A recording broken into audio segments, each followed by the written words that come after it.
무리가 몰려와서 하나님의 말씀을 들을새 예수는 게네사렛 호숫가에 서서 호숫가에 배 두 척이 있는 것을 보시니 어부들은 배에서 나와서 그물을 씻는지라. 예수께서 한 배에 오르시니 그 배는 시몬의 배라.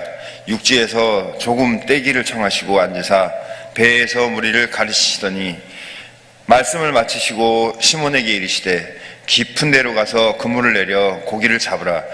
시몬이 대답하여 이르되 선생님, 우리들이 밤이 새도록 수고하였을 때 잡은 것이 없지만은 말씀에 의지하여 내가 그물을 내리리이다 하고 그렇게 하니 고기를 잡은 것이 심히 많아 그물이 찢어지는지라. 이에 다른 배에 있는 동무들에게 손짓하여 와서 도와달라 하니 그들이 와서 두 배의 채움에 잠기게 되었더라. 시몬 베드로가 이를 보고 예수의 무릎 아래에 엎드려 이르되 주여, 나를 떠나소서, 나는 죄인이로소이다 하니 이는 자기 및 자기와 함께 있는 모든 사람이 고기 잡힌 것으로 말미암아 놀라고 세베대의 아들로서 시몬의 동업자인 야고보와 요한도 놀랐습니다. 예수께서 시몬에게 이르시되 무서워하지 말라. 이제 후로는 내가 사람을 취하리라 하시니 그들이 배들을 육지에 대고 모든 것을 버려두고 예수를 따르니라. 아멘. 누구에게나 일생에 좋은 기회는 3번 정도 임하게 된다고 합니다. 기회가 왔을 때 잃어버리면 기회가 다 헛것이지만 기회를 잡으면 내게 굉장히 좋은 유익이 될 수가 있습니다. 그래서 우리가 기회가 왔을 때 지체하지 말고 잡아야 됩니다. 기회는 어떻게 보면 복권이 아니라 투자라고 할 수 있습니다. 어떤 구두닦이에 우연히 복권 한 장을 샀습니다. 근데 그 복권이 10억 원이었어요. 너무 감격한 나머지 한강대교를 지나다가 이제 구두통을 한강통을 이제 나는 부자다 하고 딱 구두통을 던졌는데 외치는 순간 털썩 주저앉았어요. 구두통 안에가 복권이 있었던 겁니다. 내게 주어진 기회였는데 그의 기회를 놓쳐버리고 말았습니다. 여러분, 기회는 결과가 아니라 바로 시작입니다. 우리 삶 가운데 기회가 왔을 때 복권처럼 한 번 행운으로 끝나는 것이 아니라 바로 이것이 투자가 된다고 하는 겁니다. 오늘 본문의 말씀 우리가 잘 알다시피 유명한 이야기인데요. 게네사렛 호숫가에서 밤이 맞도록 그물질했던 베드로, 한 마리 고기 잡지 못했던 베드로에게 주님께서 이 베드로의 배를 타게 됩니다. 그리고 조금 뛰기를 청하신 다음에 말씀을 전하시고 깊은 곳에 가서 그물을 내리라 말씀합니다. 목수가 어부에게 말한 게 마땅치 아니해서 밤이 맞도록 그물질했지만 내가 한 마리 고기 잡지 못했습니다. 근데 내가 말씀에 의지해서 그물 내리겠습니다 하고 그물 내렸더니 그러면 찢어질 만큼 잡히게 됩니다. 그리고 예수님 앞에 무릎을 꿇고 얘가 죄인이다 떠나소서 했더니 나를 따라오느라 내가 너를 사람을 낚는 어부가 되게 하리라. 이것이 바로 오늘 본문의 말씀입니다. 예수님 베드로만 제자로 부른 것이 아닙니다. 나머지 11명의 제자도 다 제자로 불렀는데 그 중에 가룟 유다도 있었습니다.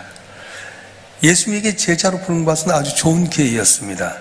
힘나여 얻은 기회가 아니라 은총으로 주어진 기회였습니다. 가룟 유다는 예수님의 제자가 될 수 있는 기회가 있었을 때에 이것을 복권으로 생각했어요. 웬 땡이냐? 그렇게 복권으로 생각했습니다.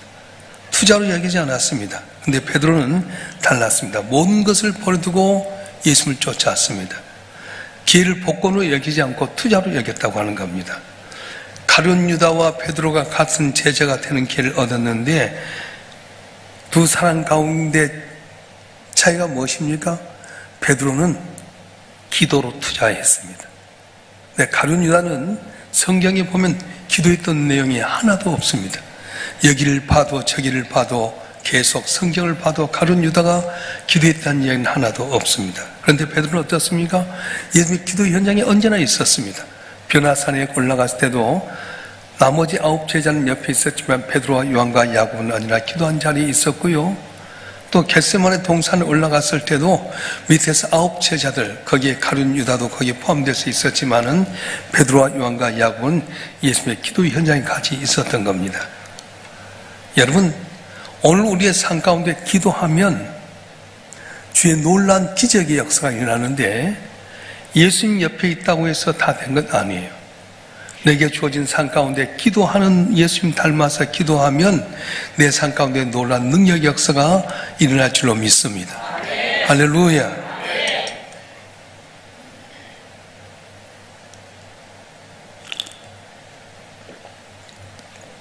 1636년 병자호란 때 일입니다.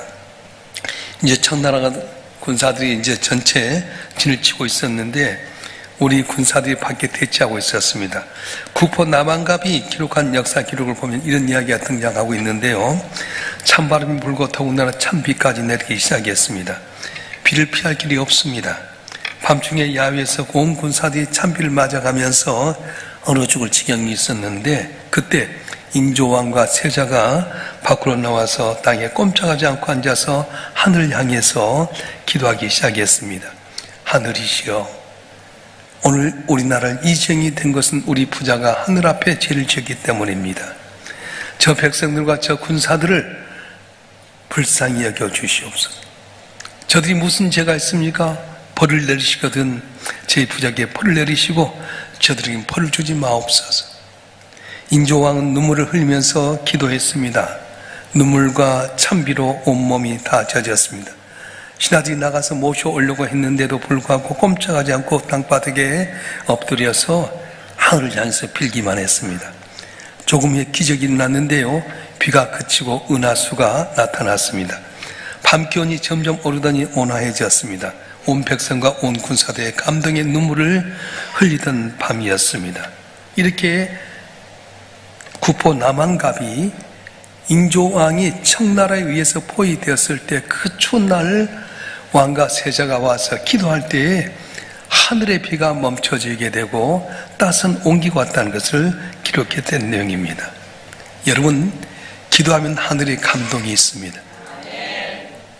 가룟 유다는 기도했단 말이 하나도 없습니다. 베드로는 기회를 얻은 후에 기도에 전념하게 됩니다. 기도할 때 승리할 수 있었습니다.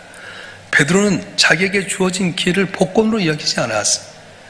자기에게 주어진 것을 기회로 여겨서 기도했더니 그로 말미암아서 온 세상에 복음이 증거되고 가장 위대한 하나님의 사도로 인정받게 되었습니다. 자, 여러분 한 분 한 분이 세 개의 기회가 주어졌는데 내게 주어진 기회라고 그냥 복권처럼 여겨버리지 말고 내게 주어진 삶 가운데 기도함으로 말미암아서 2025년도 더욱더 승리하고 형통하는 복된 삶이 되길 주님 축원합니다. 축원합니다.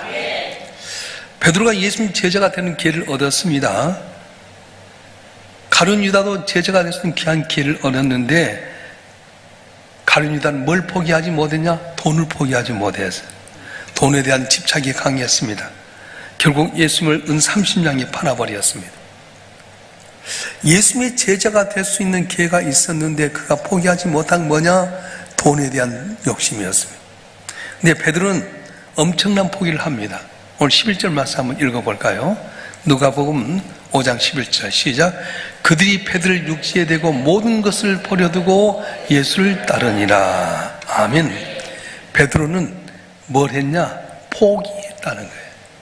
내가 그토록 중요하게 했던 배도 포기해버리고 밤이 맞도록 그물지했지만 한 마리 고기까지 못했던 베드로의 배에 고기가 많이 있었던 그 고기도 포기해버리고 그물도 포기해버리고 예수님을 따라왔습니다. 포기할 때 은혜가 있는 겁니다. 자, 이런 한 분 한 분이 주 앞에 복 받길 원합니까? 내가 귀하게 여겼던 걸 놓아버릴 때에 주의 큰 은혜를 받는 거지, 내가 귀하게 여긴 거 그대로 잡고 있으면 주께서 주신 그 은혜를 받을 수 없다고 말씀하는 거예요. 오늘 가끔 TV에서 서커스쇼를 보게 됩니다. 이쪽 그네 저쪽 그네까지 사람이 싹 가면서 다닐 그네 줄 놓고 저쪽 딱 가면 사람이 받아준 거예요. 우리가 철봉에 매달려 있는 것도 얼마나 힘이 듭니까? 그런데 이쪽 철봉에서 저쪽으로 딱 건너가는 데 있어서 그 손을 잡는 비결이 뭐냐? 내게 있는 걸 다 놓아버리고 포기했을 때 저쪽 사람이 내 손을 잡아준다는 거예요. 그렇습니다. 아직도 내가 이 세상 것에 대해서 잡고 있으면 저쪽 사람이 날 잡을 수 있는 기회가 없습니다. 그런데 내가 원했던 것, 내가 안전하다고 생각된 것 포기하고 빈손 들고 나가면 만왕의 왕이시오 만주의 주이신 주님께서 내 손을 잡아서 등이 성하는 은혜를 주실 줄로 믿습니다. 그 베드로는 예수님을 잡기 위해서 모든 것을 손에서 다 놓아버렸습니다. 모든 걸 포기했습니다. 베드로가 모든 걸 포기했는데 어떤 걸 포기했습니까? 어부인데 배를 포기합니다. 그렇게 죽였던 고기 2배에 잠겼던 고기도 다 포기해버립니다. 자기의 성취물도 가정도 포기해버렸습니다. 기회가 왔을 때 다 그걸 포기하고 잡았더니 오고 오는 세상 가운데 가장 존귀한 자가 되었습니다. 오늘은 어떻습니까? 아직도 내가 갖고 있는 그걸 딱 잡고 있기 때문에 주께서 나를 잡아주려고 하는데도 불구하고 그걸 못 잡고 있지는 않습니까? 내가 원하는 거 다 버려두게 될 때 만왕의 왕이시오 만주의 주님께서 나를 손잡아 주셨으니만은 귀한 역사가 일어날 줄로 믿습니다. 할렐루야. 지금 이 베드로는 어디에다가 투자하냐면 가치관에 투자하게 됩니다. 모든 것을 버려두고 예수를 따르니라 이렇게 이야기하는데 가치관의 혁명을 일으켰습니다. 그동안 추구했던 모든 걸 다 내려놓는 순간에 바로 예수님을 최고의 가치로 인정하는 변화가 있게 되었습니다. 가룟 유다는 어떻습니까? 예수님의 제자가 되려고 할 때 가치관 변화가 일어나지 않았습니다. 아직도 돈이었습니다. 그래서 예수님의 제자들의 재정을 맡고 있으면서 돈 관리하게 됩니다. 그래서 가룟 유다 주머니는 돈이 떨어지지 않았어요. 그런데 베드로는 어떻습니까? 가치관이 바뀌어졌어요. 어디를 가도 주머니에 돈이 없었습니다. 성전에 기도하러 가게 될 때 안진뱅이가 있었는데 구걸을 하는 그 안진뱅이가 눈을 빤히 말아보니까 불쌍히 돈을 주려고 주머니에 돈이 없었습니다. 그래서 그는 이렇게 말합니다. 은과 금은 내게 없지만 내게 있는 것 내게 주노니 곧 나사렛 예수의 이름으로 일어나 걸으라 했더니 안진뱅이 일어나는 놀라운 역사가 있었습니다. 돈이 없었습니다. 여태까지 돈이 가치가 아니었습니다. 고기가 가치가 아니었고 배가 가치가 아니었고 그물이 가치가 아니었는데 다 놔두고 예수만이 나의 최고의 가치가 여겼더니 돈은 없었지만은 안진뱅이가 일어난 놀라운 기적의 역사가 일어났던 것입니다. 사랑하는 성도 여러분, 가치관이 달라져야 돼요. 베드로는 무슨 가치관이 달라졌습니까? 고기에서 사람으로 바꿔졌습니다. 베드로는 고기 낚는 어부에서 사람을 낚는 어부가 되었던 겁니다. 고기 많이 잡는 것을 최고의 성공이라고 생각했던 어부였는데 이제는 베드로의 관심은 오직 한 가지, 바로 사람이었어요. 여태까지 만선이었습니다. 내 배 고기가 가득 찬 거였는데 이제는 사람을 낚는 어부가 되는 것이 바로 자기의 가치관으로 변해버렸습니다. 여러분, 사람을 가장 중요하게 여긴 것이 무엇입니까? 가치관입니다. 사람보다 더 중요한 것 없습니다.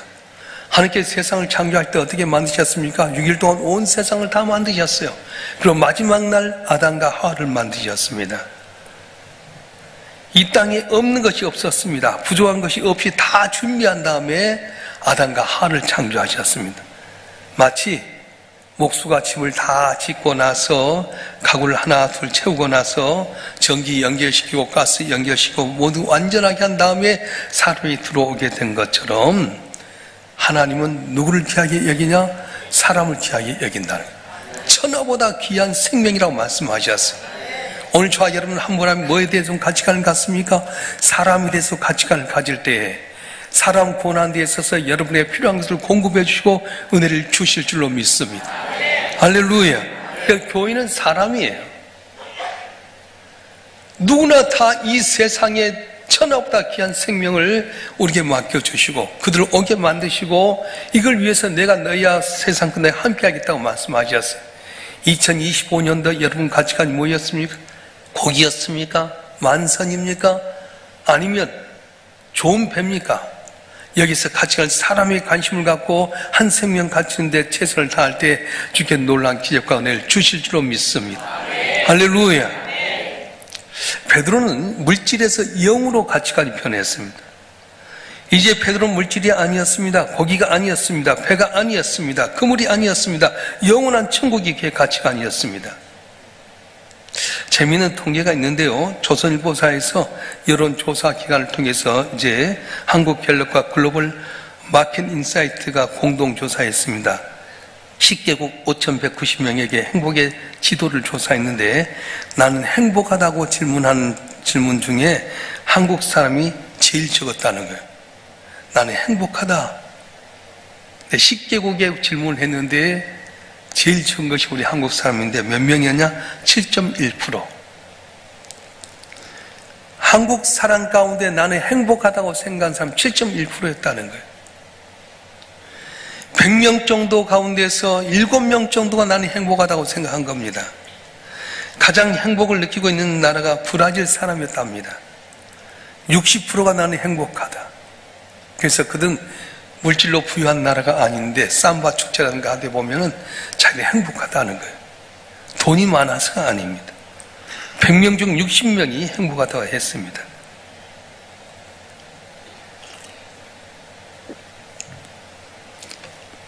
세계에서 제일 행복한 사람이 누굽니까? 이렇게 물어봤어요. 한국 사람들은 49.3%가 세계 제일 부자인 빌 게이츠다 그렇게 대답했답니다. 제일 부자가 행복한 사람이라고 생각한 겁니다. 여러분, 돈이 많으면 정말 행복할까요? 근데 우리 한국 사람은 돈이 많으면 행복하다고 생각했다는 거예요. 그런데 베드로는 그의 가치 돈이 아니라 바로 예수님이셨습니다.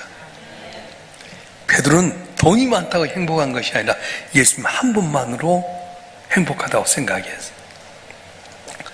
어느 마을에 부자가 있었고요. 바로 옆집에 가난한 사람이 나라에 살고 있었는데 부자는 유산을 많이 받아서 항상 창고가 쌀로 가득 찼습니다. 그런데 이웃의 가난한 사람은 가난하면서도 항상 웃음이 넘치고 더 가난한 집에 쌀을 이렇게 배달해 주었어요. 두 집에 다 아들이 있었는데 어느 날 부잣집 아들이 아버지한테 이야기합니다. 아버지, 우리 부자지요? 그럼 우리 집은 부자지 모자람이 없어. 근데 옆집 친구도 자기 집에 모자란 게 없다는데요. 야, 옷 입은 거 봐봐라. 다 누더기로 꼬맸지 않았냐? 옷을 기어이 입으니까 더욱더 튼튼하다고 그러는데요. 야, 우리 창고 가봐라. 쌀이 얼마나 가득하냐? 그 집은 쌀떡에 긁는 소리 들리지 않니? 근데 아버지, 그 집은 쌀이 그렇게 없어도 남에게 주는 쌀이 그렇게 많아요. 우리 집은 그렇게 쌀이 많아도 남에게 한 톨도 안 주네요. 그렇게 이야기했다는 거예요. 돈이 많다고 행복한 것 아닙니다. 행복을 느끼는 것이 바로 행복입니다.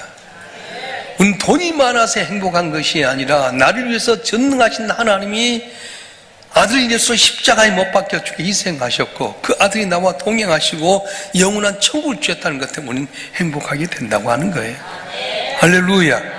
가치관이 변했으면 좋겠습니다. 베드로처럼 고기에서 사람으로, 물질에서 영적인 것으로 변화되어서 올해 한 해도 주 아들과 동행함으로 말미암아 행복하고 기뻐하고 감사가 넘치는 복된 삶이 되길 주님 축원합니다. 할렐루야.